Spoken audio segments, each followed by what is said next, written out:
Psaume 42. Comme le cerf soupire après des courants d'eau, ainsi mon âme soupire après toi, mon Dieu. Mon âme a soif de Dieu, du Dieu vivant. Où puis-je aller et rencontrer Dieu? Mes larmes ont été ma nourriture jour et nuit, tandis que les gens me disent toute la journée, où est ton Dieu? Ces choses, je m'en souviens, tandis que je verse mon âme. Comment j'allais à la maison de Dieu sous la protection du Puissant, avec des cris de joie et de louange parmi la foule festive. Pourquoi, mon âme, es-tu abattue? Pourquoi es-tu si troublée en moi? Mets ton espérance en Dieu, car je le louerai encore, mon Sauveur et mon Dieu. Mon âme est abattue en moi, c'est pourquoi je me souviens de toi depuis le pays du Jourdain, les hauteurs d'Hermon, depuis le mont Mizar. L'abîme, appelle l'abîme, au bruit de tes cascades. Toutes tes vagues et tes flots ont passé sur moi. De jour, le Seigneur dirige son amour. De nuit, son chant est avec moi, une prière au Dieu de ma vie. Je dis à Dieu, mon rocher, pourquoi m'as-tu oublié? Pourquoi dois-je aller en deuil, opprimé par l'ennemi? Mes os souffrent une agonie mortelle, tandis que mes ennemis me raillent, me disant toute la journée, où est ton Dieu? Pourquoi, mon âme, es-tu abattue? Pourquoi es-tu si troublée en moi? Mets ton espérance en Dieu, car je le louerai encore, mon Sauveur et mon Dieu. Psaume 62. Vraiment, mon âme trouve le repos en Dieu, mon salut vient de lui. Vraiment, il est mon rocher et mon salut, il est ma forteresse, je ne serai jamais ébranlé. Combien de temps m'assaillerez-vous? Vous tous me jetteriez-vous à bas, ce mur penché, cette clôture chancelante? Sûrement, ils ont l'intention de me renverser de ma position élevée. Ils se délectent des mensonges. De leur bouche, ils bénissent, mais dans leur cœur, ils maudissent. Oui, mon âme, trouve le repos en Dieu, mon espérance vient de lui. Vraiment, il est mon rocher et mon salut, il est ma forteresse, je ne serai pas ébranlé. Mon salut et mon honneur dépendent de Dieu, il est mon puissant rocher, mon refuge. Faites-lui confiance en tout temps, vous, le peuple, versez vos cœurs devant lui, car Dieu est notre refuge. Sûrement, les gens de basse naissance ne sont qu'un souffle. Les gens de haute naissance ne sont qu'un mensonge. Si on les pèse sur une balance, ils ne sont rien. Ensemble, ils ne sont qu'un souffle. Ne mettez pas votre confiance dans l'extorsion, ni votre vaine espérance dans les biens volés. Bien que vos richesses augmentent, n'y mettez pas votre cœur. Une chose que Dieu a dite, deux choses que j'ai entendues. La puissance appartient à toi, Dieu, et avec toi, Seigneur, est un amour infaillible, et tu récompenses chacun selon ce qu'il a fait. Psaume 13. Du fond des abîmes, je crie vers toi, Seigneur, Seigneur, entends ma voix, que tes oreilles soient attentives à mon cri de miséricorde. Si tu, Seigneur, gardais un registre des péchés, Seigneur, qui pourrait se tenir? Mais avec toi, il y a le pardon, afin que nous puissions, avec révérence, te servir. J'attends le Seigneur, tout mon être attend, et dans sa parole, je mets mon espérance. J'attends le Seigneur plus que les veilleurs attendent le matin, plus que les veilleurs attendent le matin. Israël, mets ton espérance dans le Seigneur, car avec le Seigneur est un amour infaillible, et avec lui est une pleine rédemption. Lui-même rachètera Israël de tous ses péchés. Ésaïe chapitre 40. Consolez, consolez mon peuple, dit votre Dieu. Parlez tendrement à Jérusalem et proclamez-lui que son dur service est accompli, que son péché est payé, qu'elle a reçu de la main du Seigneur le double pour tous ses péchés. Une voix de quelqu'un qui appelle dans le désert, préparez le chemin pour le Seigneur, rendez droit dans le désert un chemin pour notre Dieu. Toute vallée sera élevée, toute montagne et colline abaissée, le sol inégal deviendra plat, les lieux escarpés deviendront une plaine. Et la gloire du Seigneur sera révélée, et tous les gens la verront ensemble, car la bouche du Seigneur l'a dit. Une voix dit, crie. Et j'ai dit, que dois-je crier? Tous les gens sont comme l'herbe, et toute leur fidélité est comme les fleurs des champs. L'herbe se fane, et les fleurs tombent, parce que le souffle du Seigneur souffle sur elles. Sûrement, les gens sont de l'herbe. L'herbe se fane, et les fleurs tombent. Mais la parole de notre Dieu endure pour toujours. Toi qui apportes de bonnes nouvelles à Sion, monte sur une haute montagne. Toi qui apportes de bonnes nouvelles à Jérusalem, élève ta voix avec un cri. Élève-la, n'aie pas peur. Dis aux villes de Juda, voici votre Dieu. Vois, le Seigneur souverain vient avec puissance, et il règne avec un bras puissant. Vois, sa récompense est avec lui, et sa rétribution l'accompagne. Il garde son troupeau comme un berger. Il rassemble les agneaux dans ses bras et les porte près de son cœur. Il guide doucement ceux qui ont des petits. Qui a mesuré les eaux dans le creux de sa main, ou avec la largeur de sa main marqué les cieux? Qui a tenu la poussière de la terre dans un panier, ou pesé les montagnes sur les balances et les collines dans une balance? Qui peut sonder l'esprit du Seigneur, ou instruire le Seigneur comme son conseiller? Qui le Seigneur a-t-il consulté pour l'éclairer, et qui lui a enseigné le bon chemin? Qui lui a enseigné la connaissance, ou lui a montré le chemin de la compréhension? Sûrement, les nations sont comme une goutte dans un seau. Elles sont considérées comme de la poussière sur les balances. Il pèse les îles comme si elles étaient de la fine poussière.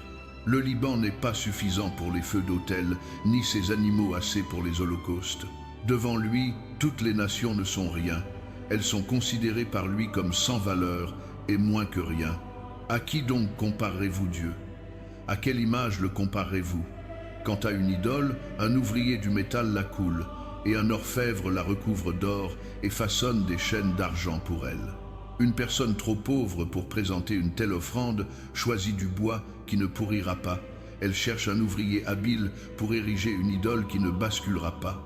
Ne savez-vous pas, n'avez-vous pas entendu, ne vous a-t-on pas dit depuis le commencement, n'avez-vous pas compris depuis que la terre a été fondée? Il est assis sur son trône au-dessus du cercle de la terre, et ses habitants sont comme des sauterelles. Il étend les cieux comme un dais et les déploie comme une tente pour y vivre. Il réduit les princes à néant et rend les dirigeants de ce monde à rien. À peine sont-ils plantés, à peine sont-ils semés, à peine prennent-ils racine dans le sol, qu'ils soufflent sur eux et ils se fanent, et un tourbillon les emporte comme de la paille. À qui me comparerez-vous, ou qui est mon égal? Dit le Saint. Levez les yeux et regardez les cieux. Qui a créé tout cela? Celui qui fait sortir l'armée des étoiles, une par une, et appelle chacune d'elles par son nom. À cause de sa grande puissance et de sa force puissante, pas une d'elles ne manque. Pourquoi te plains-tu, Jacob? Pourquoi dis-tu, Israël, mon chemin est caché au Seigneur, ma cause est ignorée par mon Dieu? Ne sais-tu pas, n'as-tu pas entendu? Le Seigneur est le Dieu éternel, le Créateur des extrémités de la terre. Il ne se fatigue pas ni ne se lasse, et sa compréhension, personne ne peut la sonder. Il donne de la force aux fatigués et augmente la puissance des faibles. Même les jeunes se fatiguent et se lassent, et les jeunes hommes trébuchent et tombent. Mais ceux qui espèrent dans le Seigneur renouvelleront leur force. Ils s'élèveront sur des ailes comme des aigles. Ils courront et ne se lasseront pas. Ils marcheront et ne s'évanouiront pas. Jérémie, chapitre 29. Voici le texte de la lettre que le prophète Jérémie envoya de Jérusalem aux anciens survivants parmi les exilés, et aux prêtres, aux prophètes, et à tout le reste du peuple que Nabuchodonosor avait emmené en exil de Jérusalem à Babylone. Cela fut après que le roi Jéchonia et la reine-mère, les fonctionnaires de la cour et les dirigeants de Juda et de Jérusalem, les ouvriers qualifiés et les artisans, eurent quitté Jérusalem en exil. Il confia la lettre à Élassa, fils de Shaphan, et à Guémaria, fils de Hilkija, que Sédécias, roi de Juda, envoya au roi Nabuchodonosor à Babylone. Elle disait: « Voici ce que dit le Seigneur Tout-Puissant, le Dieu d'Israël, à tous ceux que j'ai emmenés en exil de Jérusalem à Babylone. Construisez des maisons et installez-vous, plantez des jardins et mangez ce qu'ils produisent. Mariez-vous et ayez des fils et des filles. Trouvez des épouses pour vos fils et donnez vos filles en mariage, afin qu'elles aussi aient des fils et des filles. Augmentez en nombre là-bas, ne diminuez pas. Cherchez aussi la paix et la prospérité de la ville où je vous ai emmenés en exil. Priez le Seigneur pour elle, car si elle prospère, vous prospérerez aussi. Oui, voici ce que dit le Seigneur Tout-Puissant, le Dieu d'Israël. Ne laissez pas les prophètes et les devins parmi vous vous tromper. N'écoutez pas les rêves que vous les encouragez à avoir. Ils vous prophétisent des mensonges en mon nom. Je ne les ai pas envoyés, déclare le Seigneur. Voici ce que dit le Seigneur. Quand 70 ans seront accomplis pour Babylone, je viendrai à vous et accomplirai ma bonne promesse de vous ramener en ce lieu. Car je connais les plans que j'ai pour vous, déclare le Seigneur, des plans pour vous faire prospérer et non pour vous nuire, des plans pour vous donner de l'espérance et un avenir. Alors vous m'invoquerez et viendrez et prierez vers moi, et je vous écouterai. Vous me chercherez et me trouverez quand vous me chercherez de tout votre cœur. Je me laisserai trouver par vous, déclare le Seigneur, et je vous ramènerai de la captivité. Je vous rassemblerai de toutes les nations et de tous les lieux où je vous ai bannis, déclare le Seigneur, et je vous ramènerai au lieu d'où je vous ai emmené en exil. Vous pouvez dire, le Seigneur a suscité des prophètes pour nous à Babylone, mais voici ce que dit le Seigneur au sujet du roi qui siège sur le trône de David et de tout le peuple qui reste dans cette ville. Vos concitoyens qui ne sont pas allés avec vous en exil. Oui, voici ce que dit le Seigneur Tout-Puissant. J'enverrai contre eux l'épée, la famine et la peste, et je les rendrai comme des figues si mauvaises qu'elles ne peuvent être mangées. Je les poursuivrai avec l'épée, la famine et la peste, et je les rendrai abhorrés à tous les royaumes de la terre, une malédiction et un objet d'horreur, de moquerie et de reproche parmi toutes les nations où je les chasserai. Car ils n'ont pas écouté mes paroles, déclare le Seigneur, des paroles que je leur ai envoyées encore et encore par mes serviteurs les prophètes. Et vous, les exilés, n'avez pas écouté non plus, déclare le Seigneur. Par conséquent, écoutez la parole du Seigneur, vous tous les exilés que j'ai envoyés loin de Jérusalem à Babylone.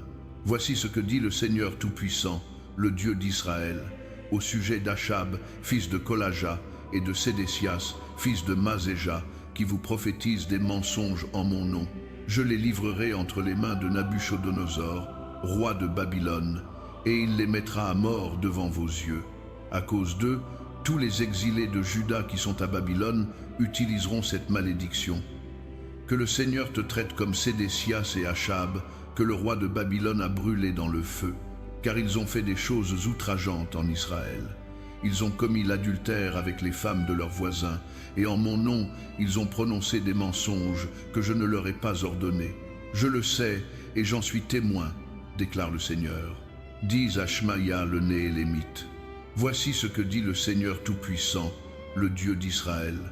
Tu as envoyé des lettres en ton propre nom à tout le peuple à Jérusalem, au prêtre Sophonie, fils de Mazéja, et à tous les autres prêtres. Tu as dit à Sophonie, le Seigneur t'a nommé prêtre à la place de Jéhojada pour être en charge de la maison du Seigneur. Tu devrais mettre dans les ceps et au carcan tout fou qui agit comme un prophète. Alors pourquoi n'as-tu pas réprimandé Jérémie d'Anathoth qui se pose en prophète parmi vous? Il nous a envoyé ce message à Babylone. Ce sera long, donc construisez des maisons et installez-vous. Plantez des jardins et mangez ce qu'ils produisent. Cependant, Sophonie le prêtre lut la lettre au prophète Jérémie. Alors la parole du Seigneur vint à Jérémie. Envoie ce message à tous les exilés. Voici ce que dit le Seigneur au sujet de Shemaïa le Néhélémite. Parce que Shemaïa vous a prophétisé, bien que je ne l'ai pas envoyé, et qu'il vous a persuadé de croire aux mensonges, voici ce que dit le Seigneur. Je punirai sûrement Shemaïa le Néhélémite et ses descendants.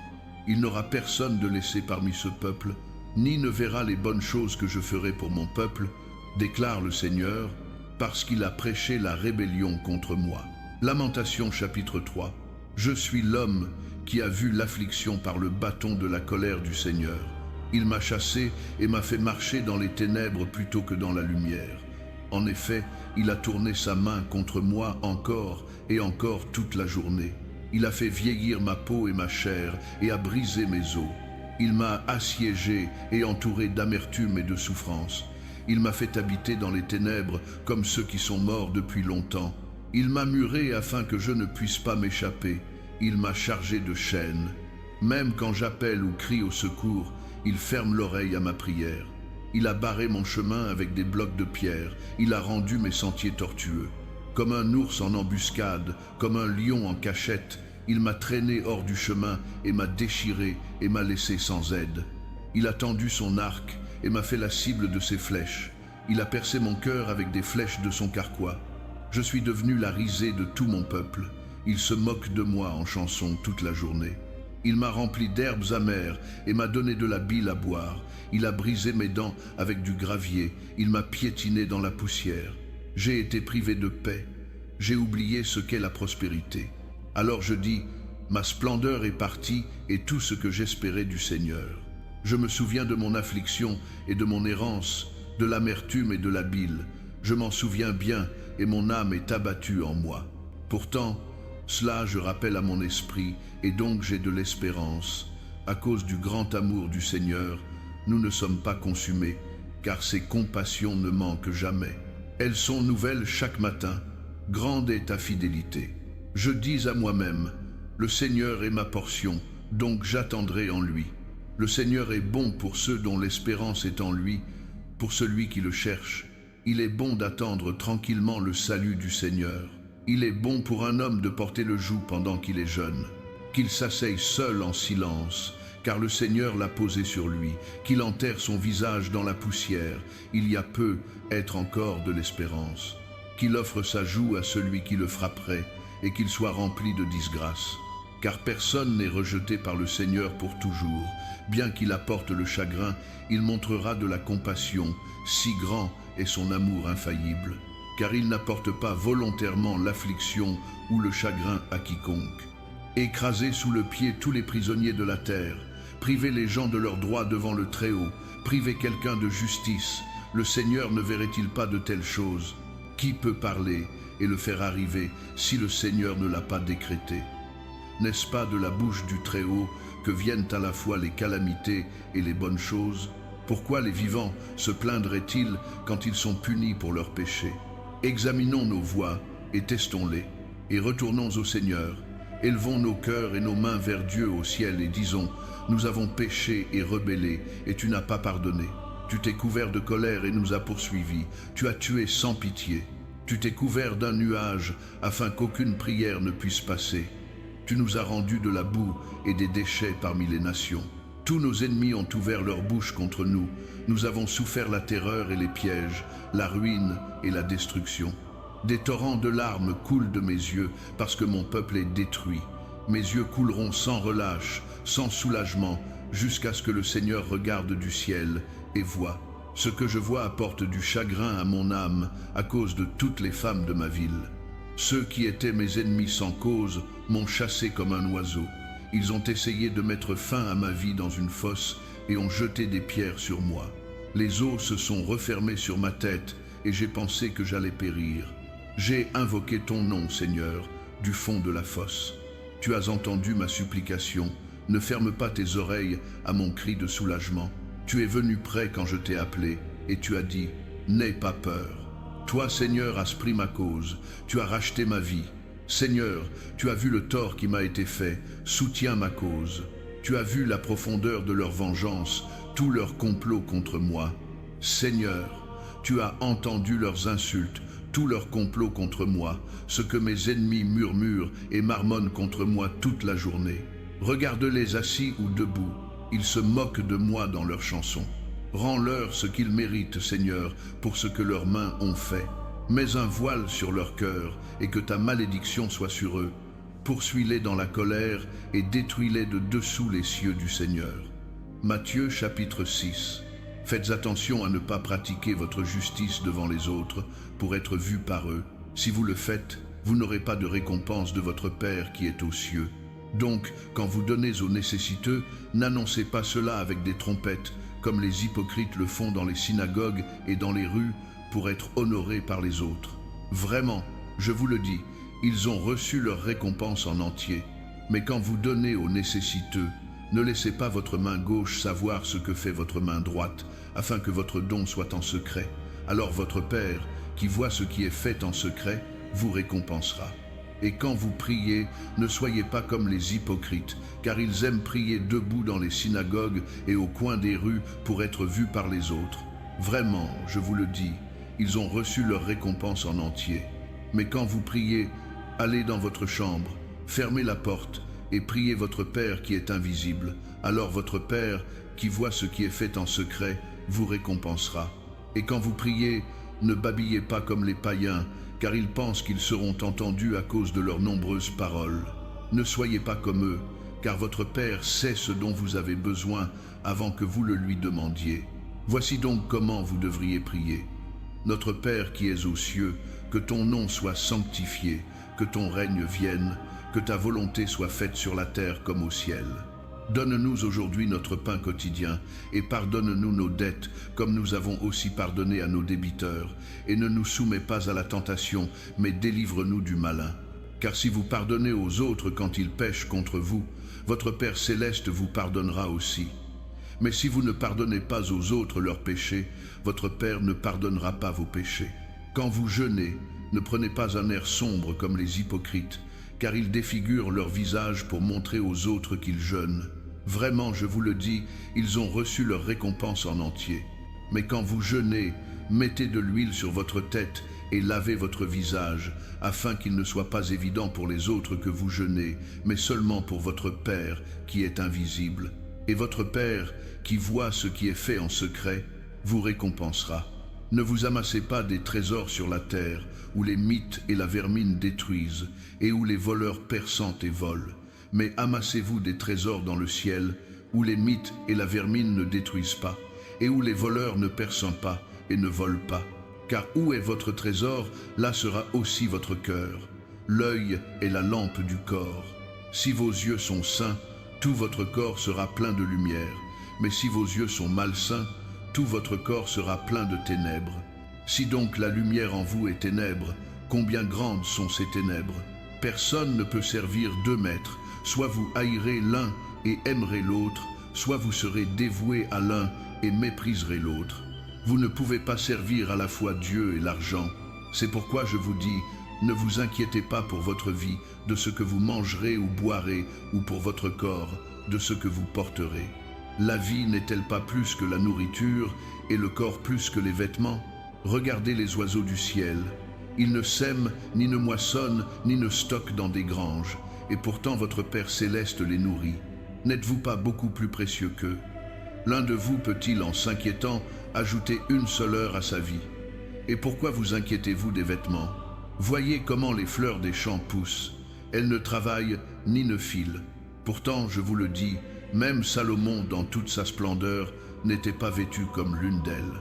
Et si c'est ainsi que Dieu habille l'herbe des champs, qui est là aujourd'hui, et demain est jetée au feu, ne vous habillera-t-il pas beaucoup plus, vous de petite foi?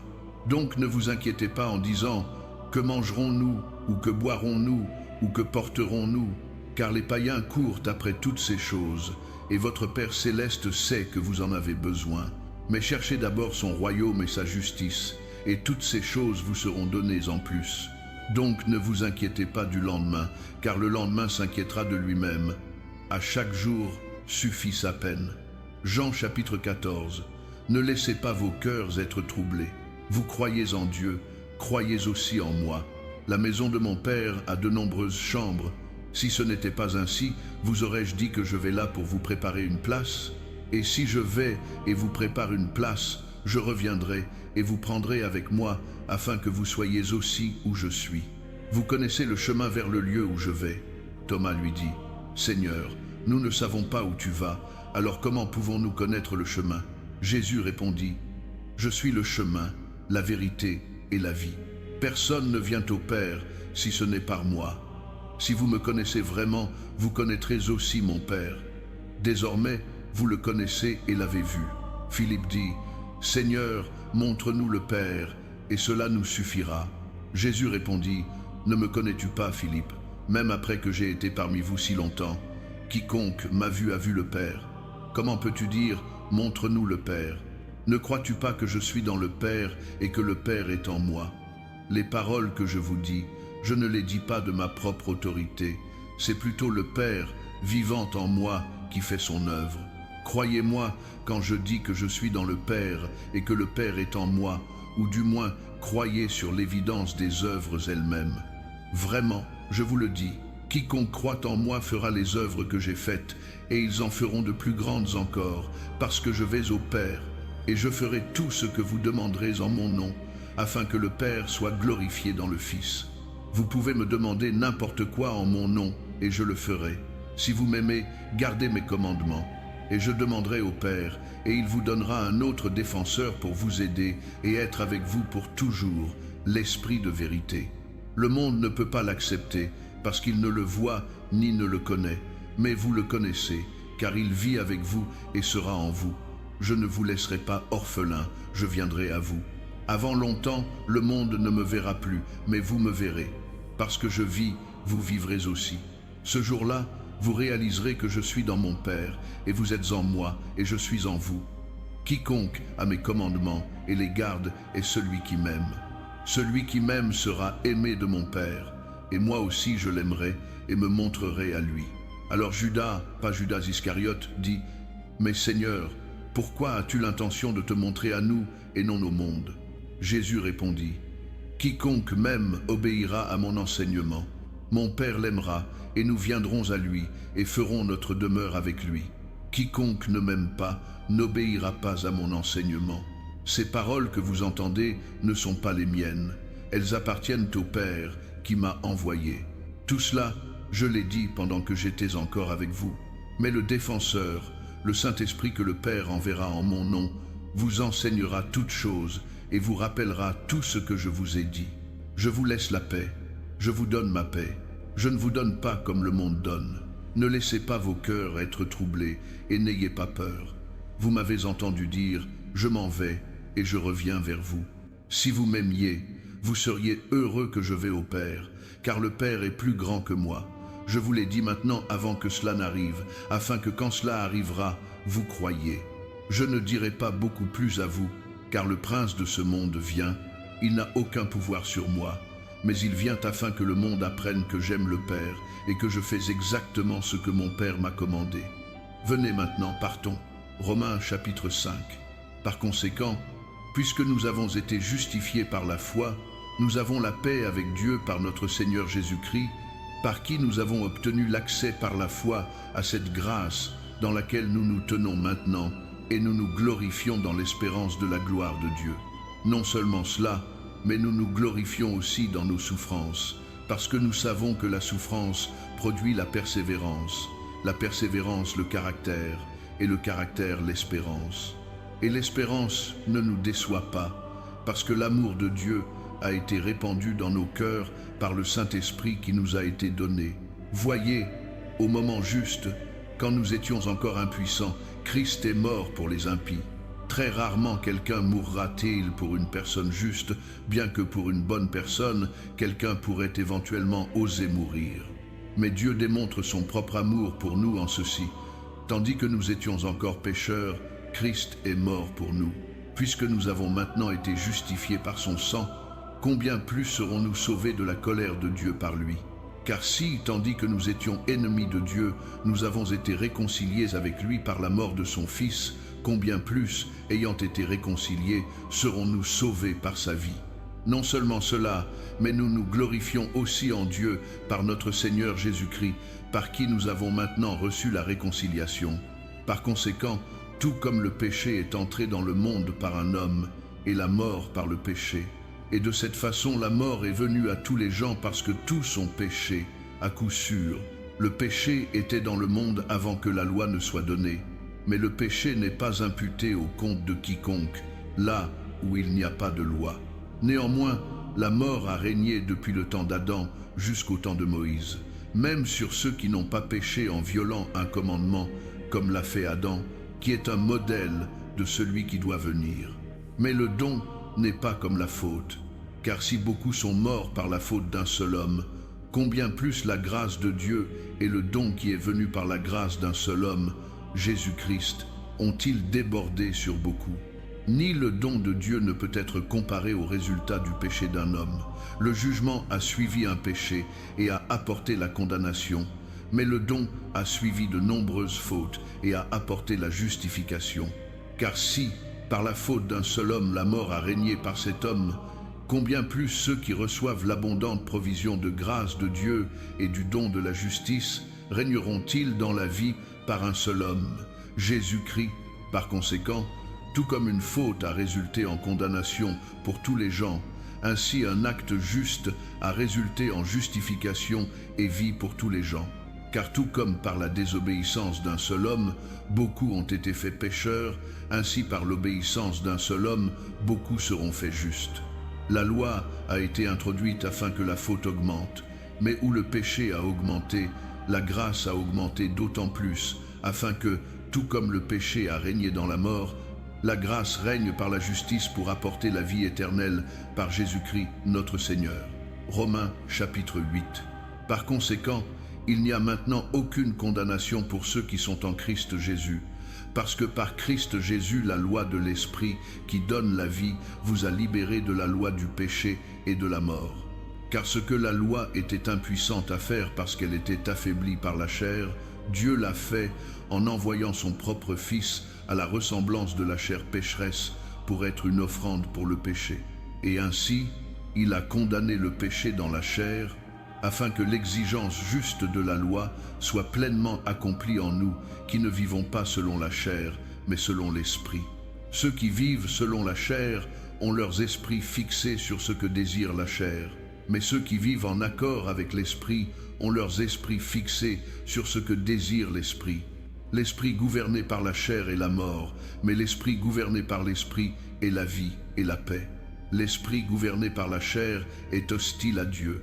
Il ne se soumet pas à la loi de Dieu, ni ne le peut-il. Ceux qui sont dans le domaine de la chair ne peuvent pas plaire à Dieu. Vous cependant n'êtes pas dans le domaine de la chair, mais dans le domaine de l'esprit, si en effet l'esprit de Dieu vit en vous. Et si quiconque n'a pas l'esprit de Christ, il n'appartient pas à Christ. Mais si Christ est en vous, alors même si votre corps est sujet à la mort à cause du péché, l'esprit donne la vie à cause de la justice. Et si l'esprit de celui qui a ressuscité Jésus d'entre les morts vit en vous, celui qui a ressuscité Christ d'entre les morts donnera aussi la vie à vos corps mortels à cause de son esprit qui vit en vous. Par conséquent, frères et sœurs, nous avons une obligation, mais ce n'est pas envers la chair, de vivre selon elle. Car si vous vivez selon la chair, vous mourrez. Mais si par l'esprit vous mettez à mort les actes mauvais du corps, vous vivrez. Car ceux qui sont conduits par l'Esprit de Dieu sont les enfants de Dieu. L'Esprit que vous avez reçu ne vous rend pas esclaves, afin que vous viviez à nouveau dans la peur. Plutôt, l'Esprit que vous avez reçu a apporté votre adoption en tant que fils. Et par lui nous crions « Abba, Père ». L'Esprit lui-même témoigne avec notre esprit que nous sommes enfants de Dieu. Maintenant, si nous sommes enfants, alors nous sommes héritiers, héritiers de Dieu et co-héritiers avec Christ, si en effet nous partageons ses souffrances, afin que nous puissions aussi partager sa gloire. Je considère que nos souffrances présentes ne valent pas la peine d'être comparées à la gloire qui sera révélée en nous, car la création attend avec une attente impatiente que les enfants de Dieu soient révélés. Car la création a été soumise à la frustration, non par son propre choix, mais par la volonté de celui qui l'a soumise, dans l'espérance que la création elle-même sera libérée de son esclavage à la décadence et amenée dans la liberté et la gloire des enfants de Dieu. Nous savons que toute la création a gémi comme dans les douleurs de l'enfantement jusqu'à présent. Non seulement cela, mais nous-mêmes, qui avons les prémices de l'Esprit, gémissons intérieurement tandis que nous attendons avec impatience notre adoption en tant que fils, la rédemption de nos corps. Car dans cette espérance, nous avons été sauvés. Mais l'espérance qui est vue n'est pas du tout une espérance. Qui espère ce qu'il a déjà? Mais si nous espérons ce que nous n'avons pas encore, nous l'attendons patiemment. De la même façon, l'Esprit nous aide dans notre faiblesse. Car nous ne savons pas ce que nous devrions prier, mais l'Esprit lui-même intercède pour nous par des gémissements sans mots. Et celui qui sonde nos cœurs connaît l'esprit de l'Esprit, parce que l'Esprit intercède pour le peuple de Dieu en accord avec la volonté de Dieu. Et nous savons qu'en toutes choses, Dieu œuvre pour le bien de ceux qui l'aiment, qui ont été appelés selon son dessein. Car ceux que Dieu a connus d'avance, il les a aussi prédestinés à être conformés à l'image de son Fils, afin qu'il soit le premier-né parmi de nombreux frères et sœurs. Et ceux qu'il a prédestinés, il les a aussi appelés. Ceux qu'il a appelés, il les a aussi justifiés. Ceux qu'il a justifiés, il les a aussi glorifiés. Que dirons-nous donc en réponse à ces choses? Si Dieu est pour nous, qui peut être contre nous? Celui qui n'a pas épargné son propre Fils, mais l'a livré pour nous tous, comment ne nous donnera-t-il il passe aussi gracieusement toutes choses avec lui. Qui portera une accusation contre ceux que Dieu a choisis? C'est Dieu qui justifie. Qui donc est celui qui condamne? Personne. Christ Jésus qui est mort, plus que cela, qui a été ressuscité à la vie, est à la droite de Dieu et intercède aussi pour nous. Qui nous séparera de l'amour de Christ? La tribulation, ou la détresse, ou la persécution, ou la famine, ou la nudité, ou le danger, ou l'épée. Comme il est écrit, pour ton amour, nous affrontons la mort toute la journée, nous sommes considérés comme des brebis à abattre. Non, dans toutes ces choses, nous sommes plus que vainqueurs par celui qui nous a aimés. Car je suis convaincu que ni la mort, ni la vie, ni les anges, ni les démons, ni le présent, ni l'avenir, ni aucune puissance, ni la hauteur, ni la profondeur, ni rien d'autre dans toute la création ne pourra nous séparer de l'amour de Dieu qui est en Christ, Jésus notre Seigneur. 1 Corinthiens chapitre 15. Maintenant, frères et sœurs, je veux vous rappeler l'évangile que je vous ai prêché, que vous avez reçu et sur lequel vous avez pris position. Par cet évangile, vous êtes sauvés, si vous tenez fermement à la parole que je vous ai prêchée, sinon vous avez cru en vain. Car ce que j'ai reçu, je vous l'ai transmis comme de première importance, que Christ est mort pour nos péchés selon les Écritures, qu'il a été enterré, qu'il a été ressuscité le troisième jour selon les Écritures, qu'il est apparu à Céphas, puis aux 12. Après cela, il est apparu à plus de 500 frères et sœurs en même temps, dont la plupart sont encore vivants, bien que certains se soient endormis. Puis il est apparu à Jacques, puis à tous les apôtres, et en dernier lieu, il m'est apparu à moi aussi, comme à un né d'une manière anormale. Car je suis le moindre des apôtres, et ne mérite même pas d'être appelé apôtre, parce que j'ai persécuté l'Église de Dieu. Pourtant, par la grâce de Dieu, je suis ce que je suis, et sa grâce envers moi n'a pas été sans effet. Non, j'ai travaillé plus dur que tous, pourtant non pas moi, mais la grâce de Dieu qui était avec moi. Que ce soit donc moi ou eux, c'est ce que nous prêchons, et c'est ce que vous avez cru. Mais si on prêche que Christ a été ressuscité d'entre les morts, comment certains d'entre vous peuvent-ils dire qu'il n'y a pas de résurrection des morts? S'il n'y a pas de résurrection des morts, alors même Christ n'a pas été ressuscité. Et si Christ n'a pas été ressuscité, notre prédication est inutile et votre foi aussi. Plus que cela, nous sommes alors trouvés être de faux témoins au sujet de Dieu, car nous avons témoigné au sujet de Dieu qu'il a ressuscité Christ d'entre les morts. Mais il ne l'a pas ressuscité si en fait les morts ne sont pas ressuscités. Car si les morts ne sont pas ressuscités, alors Christ n'a pas été ressuscité non plus. Et si Christ n'a pas été ressuscité, votre foi est futile. Vous êtes encore dans vos péchés. Alors ceux aussi qui se sont endormis en Christ sont perdus. Si seulement pour cette vie nous avons espérance en Christ, nous sommes de tous les gens les plus à plaindre. Mais Christ a en effet été ressuscité d'entre les morts, les prémices de ceux qui se sont endormis. Car puisque la mort est venue par un homme, la résurrection des morts vient aussi par un homme. Car comme en Adam tous meurent, ainsi en Christ tous seront rendus vivants. Mais chacun à son tour, Christ les prémices, puis quand il viendra, ceux qui lui appartiennent. Alors la fin viendra, quand il remettra le royaume à Dieu le Père, après avoir détruit toute domination, autorité et puissance. Car il doit régner jusqu'à ce qu'il ait mis tous ses ennemis sous ses pieds. Le dernier ennemi à être détruit est la mort, car il a mis tout sous ses pieds. Maintenant, quand il dit que tout a été mis sous lui, il est clair que cela n'inclut pas Dieu lui-même, qui a mis tout sous Christ.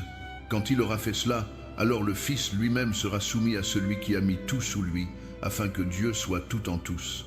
Maintenant, s'il n'y a pas de résurrection, que feront ceux qui sont baptisés pour les morts? Et si les morts ne sont pas ressuscités du tout, pourquoi les gens sont-ils baptisés pour eux? Et quant à nous, pourquoi nous mettons-nous en danger chaque heure?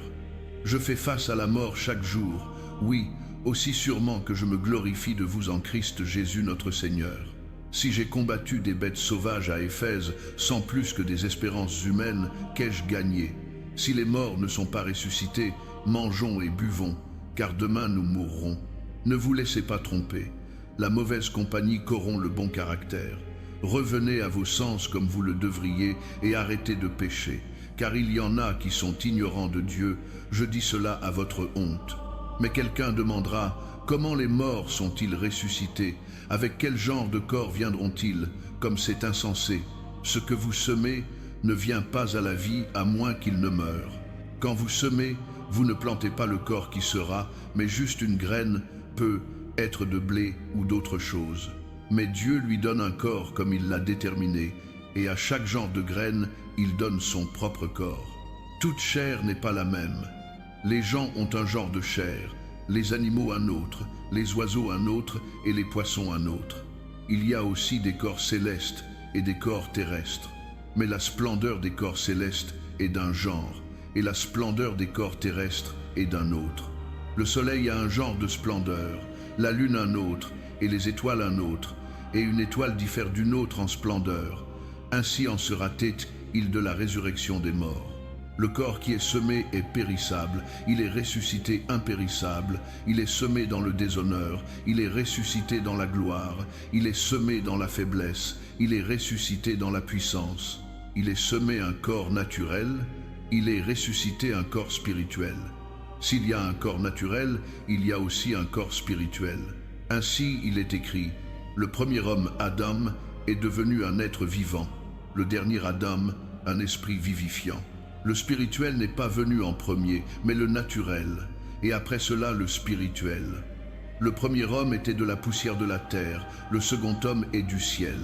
Comme était l'homme terrestre, ainsi sont ceux qui sont de la terre, et comme est l'homme céleste, ainsi sont ceux qui sont du ciel. Et tout comme nous avons porté l'image de l'homme terrestre, ainsi porterons-nous l'image de l'homme céleste. Je vous déclare, frères et sœurs, que la chair et le sang ne peuvent pas hériter du royaume de Dieu, ni le périssable hériter l'impérissable. Écoutez, je vous dis un mystère, nous ne dormirons pas tous, mais nous serons tous changés, en un instant, en un clin d'œil, aux dernières trompettes. Car la trompette sonnera, les morts seront ressuscités impérissables, et nous serons changés. Car le périssable doit se revêtir de l'impérissable, et le mortel de l'immortalité. Quand le périssable se sera revêtu de l'impérissable et le mortel de l'immortalité, alors le dicton qui est écrit se réalisera. La mort a été engloutie dans la victoire. Où, ô mort, est ta victoire? Où, ô mort, est ton aiguillon? L'aiguillon de la mort est le péché, et la puissance du péché est la loi. Mais grâce soit à Dieu, il nous donne la victoire par notre Seigneur Jésus-Christ. Par conséquent, mes chers frères et sœurs, tenez ferme. Ne laissez rien vous ébranler. Donnez-vous toujours pleinement à l'œuvre du Seigneur, parce que vous savez que votre labeur dans le Seigneur n'est pas vain. 2 Corinthiens, chapitre 4. Par conséquent, puisque par la miséricorde de Dieu nous avons ce ministère, nous ne perdons pas courage. Plutôt, nous avons renoncé aux voies secrètes et honteuses. Nous n'utilisons pas la tromperie, ni ne déformons la parole de Dieu. Au contraire, en exposant la vérité clairement, nous nous recommandons à la conscience de chacun devant Dieu. Et même si notre évangile est voilé, il est voilé pour ceux qui périssent. Le Dieu de cet âge a aveuglé les esprits des incrédules, afin qu'ils ne voient pas la lumière de l'évangile qui affiche la gloire de Christ, qui est l'image de Dieu. Car ce que nous prêchons n'est pas nous-mêmes, mais Jésus-Christ comme Seigneur, et nous-mêmes comme vos serviteurs pour l'amour de Jésus. Car Dieu, qui a dit que la lumière brille des ténèbres, a fait briller sa lumière dans nos cœurs pour nous donner la lumière de la connaissance de la gloire de Dieu affichée sur le visage de Christ. Mais nous avons ce trésor dans des vases d'argile pour montrer que cette puissance surpassant tout est de Dieu et non de nous. Nous sommes pressés de tous côtés mais non écrasés, perplexes mais non désespérés, persécutés mais non abandonnés, abattus mais non détruits. Nous portons toujours dans notre corps la mort de Jésus, afin que la vie de Jésus soit aussi révélée dans notre corps. Car nous qui sommes vivants, sommes toujours livrés à la mort pour l'amour de Jésus, afin que sa vie soit aussi révélée dans notre corps mortel. Donc, la mort est à l'œuvre en nous, mais la vie est à l'œuvre en vous. Il est écrit, « J'ai cru, donc j'ai parlé ». Puisque nous avons le même esprit de foi, nous croyons aussi et donc parlons, parce que nous savons que celui qui a ressuscité le Seigneur Jésus d'entre les morts nous ressuscitera aussi avec Jésus et nous présentera avec vous à lui-même. Tout cela est pour votre bénéfice, afin que la grâce qui atteint de plus en plus de gens cause une action de grâce qui déborde pour la gloire de Dieu. Par conséquent, nous ne perdons pas courage. Bien qu'extérieurement nous nous usions, intérieurement nous sommes renouvelés jour après jour, car nos troubles légers et momentanés accomplissent pour nous une gloire éternelle qui les surpasse de loin tous. Donc nous fixons nos yeux non sur ce qui est vu, mais sur ce qui est invisible, puisque ce qui est vu est temporaire, mais ce qui est invisible est éternel. Galates chapitre 6. Frères et sœurs, si quelqu'un est pris dans un péché, vous qui vivez par l'Esprit devriez restaurer cette personne doucement. Mais surveillez-vous, ou vous aussi pourriez être tentés. Portez les fardeaux les uns des autres, et de cette façon vous accomplirez la loi de Christ. Si quiconque pense qu'il est quelque chose quand il n'est rien, il se trompe lui-même. Chacun devrait tester ses propres actions. Alors il peut se glorifier en lui-même seul, sans se comparer à quelqu'un d'autre, car chacun devrait porter sa propre charge. Néanmoins, celui qui reçoit l'instruction dans la parole devrait partager toutes les bonnes choses avec son instructeur. Ne vous laissez pas tromper. Dieu ne peut pas être moqué. Un homme récolte ce qu'il sème. Quiconque sème pour plaire à sa chair, de la chair récoltera la destruction. Quiconque sème pour plaire à l'esprit, de l'esprit récoltera la vie éternelle. Ne nous lassons pas de faire le bien, car au moment approprié, nous récolterons une moisson si nous ne renonçons pas. Par conséquent, comme nous avons l'opportunité, faisons le bien à tous, surtout à ceux qui appartiennent à la famille des croyants. Voyez quelle grande lettre j'utilise en vous écrivant de ma propre main. Ceux qui veulent impressionner les gens par des moyens de la chair essaient de vous contraindre à être circoncis. La seule raison pour laquelle ils font cela est d'éviter d'être persécutés pour la croix de Christ. Même ceux qui sont circoncis ne gardent pas la loi. Pourtant, ils veulent que vous soyez circoncis afin qu'ils puissent se glorifier de votre circoncision dans la chair. Que je ne me glorifie jamais sauf dans la croix de notre Seigneur Jésus-Christ, par laquelle le monde a été crucifié pour moi et moi pour le monde. Ni la circoncision ni l'incirconcision ne signifient rien. Ce qui compte est la nouvelle création. Paix et miséricorde à tous ceux qui suivent cette règle, à l'Israël de Dieu. Désormais, que personne ne me cause de trouble, car je porte sur mon corps les marques de Jésus. La grâce de notre Seigneur Jésus-Christ soit avec votre esprit, frères et sœurs. Amen. Apocalypse 20 et 1. Alors j'ai vu un nouveau ciel et une nouvelle terre, car le premier ciel et la première terre avaient disparu, et il n'y avait plus de mer. J'ai vu la ville sainte, la nouvelle Jérusalem, descendant du ciel de Dieu, préparée comme une mariée magnifiquement vêtue pour son mari. Et j'ai entendu une voix forte du trône disant, « Voyez, la demeure de Dieu est maintenant parmi les gens, et il habitera avec eux. Ils seront son peuple, et Dieu lui-même sera avec eux, et sera leur Dieu. Il essuiera toute larme de leurs yeux. Il n'y aura plus de mort, ni de deuil, ni de cri, ni de douleur, car l'ancien ordre des choses a disparu. Celui qui était assis sur le trône dit, « Je fais toutes choses nouvelles. » Puis il dit, « Écris cela, car ces paroles sont dignes de confiance et vraies. » Il me dit, « C'est fait. Je suis l'alpha et l'oméga, le commencement et la fin. À celui qui a soif, je donnerai de l'eau sans coût, de la source de l'eau de la vie. Ceux qui sont victorieux hériteront de tout cela, et je serai leur Dieu, et ils seront mes enfants. Mais les lâches, les incrédules, les vils, les meurtriers, les immoraux sexuels, ceux qui pratiquent les arts magiques, les idolâtres et tous les menteurs, ils seront consignés au lac de feu brûlant de soufre. C'est la seconde mort. L'un des 7 anges qui avaient les 7 coupes pleines des 7 derniers fléaux vint et me dit, « Viens, je te montrerai la mariée, l'épouse de l'agneau. » Et il me transporta en esprit sur une montagne grande et haute, et me montra la ville sainte, Jérusalem, descendant du ciel de Dieu. Elle brillait de la gloire de Dieu, et son éclat était comme celui d'un joyau très précieux, comme un jaspe clair comme du cristal. Elle avait une grande muraille haute, avec 12 portes, et avec 12 anges aux portes. Sur les portes étaient écrits les noms des 12 tribus d'Israël. Il y avait 3 portes à l'est, 3 au nord, 3 au sud et 3 à l'ouest. La muraille de la ville avait 12 fondations, et sur elles étaient les noms des 12 apôtres de l'agneau. L'ange qui me parlait avait une canne à mesurer en or pour mesurer la ville, ses portes et ses murailles. La ville était disposée comme un carré, aussi longue que large. Il mesura la ville avec la canne et la trouva de 12 000 stades de longueur, et aussi large et haute qu'elle est longue. L'ange mesura la muraille en utilisant la mesure humaine, et elle faisait 144 coudées d'épaisseur. La muraille était faite de jaspe et la ville d'or pur, pur comme du verre. Les fondations des murailles de la ville étaient ornées de toutes sortes de pierres précieuses.